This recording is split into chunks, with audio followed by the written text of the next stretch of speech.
Well, howdy there, folks. James, Political Friar, coming to you again. Got the University of Oregon hat on, and so we're going to have a political topic today. Specifically, I want to respond to John Kelly's comments about Donald Trump. John Kelly was Donald Trump's longest serving chief of staff. It's fair to say that he spent more time with Donald Trump, the president, than anyone else. He knows Donald Trump as president almost certainly better than anybody else. And John Kelly has been reticent to criticize Donald Trump publicly. He stuck with the normal chief of staff military ethic that you just don't criticize your guy. Even if you don't like him, it's your guy and you're loyal to him. Well, John Kelly decided that it needed to happen. He granted an interview to the New York Times, and over this phone interview, he was asked a very pointed question. He was asked, "Do you think Donald Trump is a fascist?" A fascist. And he responded in a particular way that really is worthy of note, and I'll explain. He started by defining fascism as he sees it. He said, quote, "Fascism, it's a far-right, authoritarian, ultra-nationalist political ideology and movement characterized by a dictatorial leader, centralized autocracy, militarism, forcible suppression or oppression, belief in natural social hierarchy." All right, that is John Kelly's definition of fascism. And after reciting that definition, John Kelly replied, "Yes, Donald Trump is a fascist." Now, that's not to say that Donald Trump is a sophisticated political theorist. It's just his instincts. His instincts are to behave and govern in that vein. And before fascism became the party of the Nazis and the party of Mussolini and the party of Imperial Japan, that governing form, fascism was a political theory. It was a political theory that enjoyed a degree of credibility with communism and democracy and liberalism and monarchism and any number of other political theories that came out of the late 19th and early 20th century. It was a political theory that was explicitly in response to liberalism, as communism was. But liberalism had a focus on the individual that made it such that the divine right of monarchs to rule, that is, the bosses, was undermined. If everyone is intrinsically equal, all men are created equal and endowed by their creator with certain inalienable rights, all that jazz. Well, what point does the king have in ruling? Where's that king's legitimacy? How can the king justify giving orders to others? Well, the old answer was, well, God told me I could. Well, coming up in the late 19th century, especially after 1848, that just wasn't flying anymore. And so the political theorists who were frankly defending authoritarianism came up with some new ideas. And the new idea was that no, authoritarianism is actually natural and actually better. And this canon of political theorists on the right who justify authoritarian rule without God became known as fascists. That's the name of the Italian political party under Mussolini that first instituted a government on these principles. The idea behind fascism is that it's more efficient.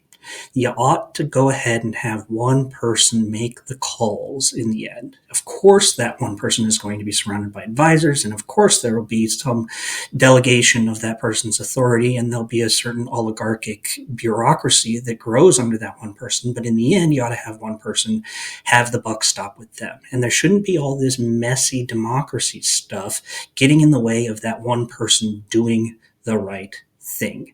This is frankly right out of Greek philosophy. Plato would have been very comfortable with this idea of a philosopher king doing the right thing.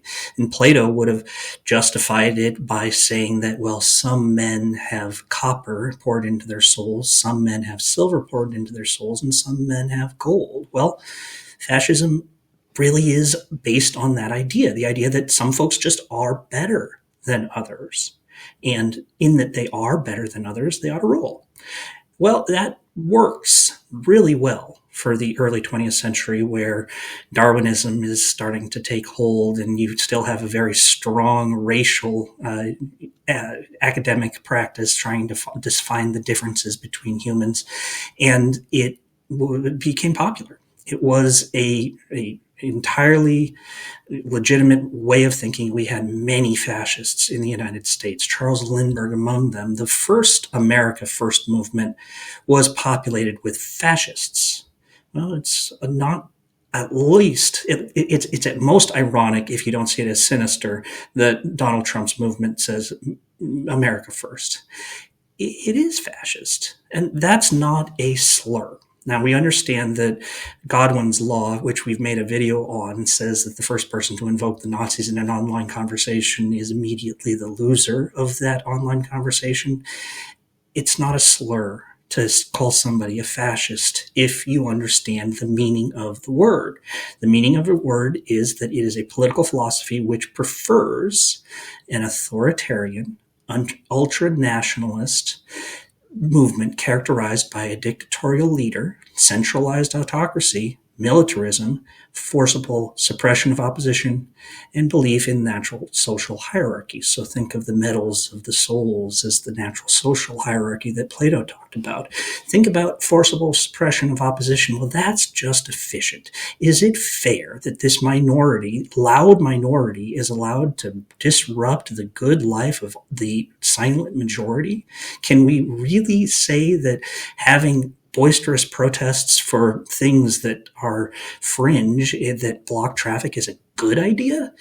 Centralized autocracy, that's just efficient, isn't it? That's just the way to get things done. You know what you call a horse designed by committee? You call it a camel. No, you ought to have one person making the decisions, and that's why it's characterized by a dictatorial leader, not because that dictator is a megalomaniacal ass out there to conquer the world like Hitler, but no, because that dictator wants to build a strong state like the founders of Singapore, who were also fascists. And it's ultranationalists. How do you get the people to defend themselves and make the country, sacrifice for the country? Well, you tell them that their country is great, or more likely, you tell them that you need to make their country great. And the dictator is the only way you're going to manage to do that. But it is about waving the flag and being a obnoxious nationalist, not out of any sense of pride in the country necessarily, because commonly fascists are going to speak about how bad their country is as a ill that their authoritarianism is going to cure. And it's far right. It's far right because it has its roots in monarchism.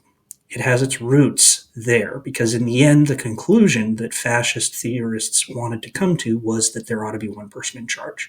They started with the conclusion and backfilled the political theory. Well, Donald Trump, I think, thinks there ought to be one person in charge. He clearly admires Vladimir Putin and President Xi. He says that he wishes that he had the ability to run his government that way. I believe him when he says that. So, is Donald Trump a fascist? Well, from a strict political theory perspective, sure, he is. Will he be able to govern as a dictator if he's elected? Probably not. He will have that impulse. He will push against it. He will, shove the envelope. But he's real good at walking right up to the line and not stepping over it. And I expect that'll be the same if he's elected president. If somebody gave him the opportunity and said, "Hey, do you want to be dictator of the United States?" he would say yes. And that makes him a very different president from those who have come before. Presidents of the United States must, by their nature, be liberal Democrats. If you don't put and that's small L and small d. I'm not talking about liberalism as we understand it with hippies and patchouli oil or Democrats, the political party. I'm saying they are for liberalism, that is the individual focused sense of liberty, and Democrats in the democratic form of government.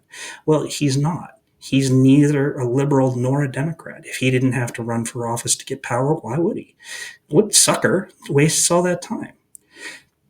This is Donald Trump's perspective, and he's not weird. This is not new. This is the perspective of dozens, hundreds, thousands, millions of perfectly respectable folks. And it's a perspective that was roundly discounted and disparaged at the end of World War II. And in our American Revolution, it was rejected.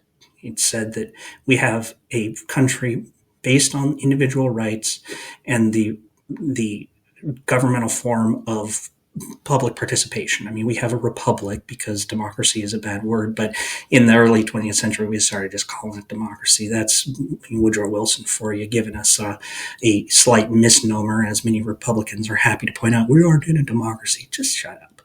You know what we're talking about. Anyway, is Donald Trump a fascist? Well, John Kelly says yes. I think any fair-minded person would say yes. Is that something that makes Donald Trump evil? No, it doesn't. Is it something that makes Donald Trump not right to be president of this country? I think so. I know that roughly half the electorate disagrees. Yeah, but as Ben Franklin said, we're going to have a republic if we can keep it. Anyway, it's just a thought. Let me know how wrong I am in the comments down below. Leave me a like, hit that subscribe button if you want to see more of these. I'm getting the lighting better. I need maybe one more ring light up in front of me, but it's close. Anyway, I appreciate you, and thanks for coming back with me. I'll talk to you soon.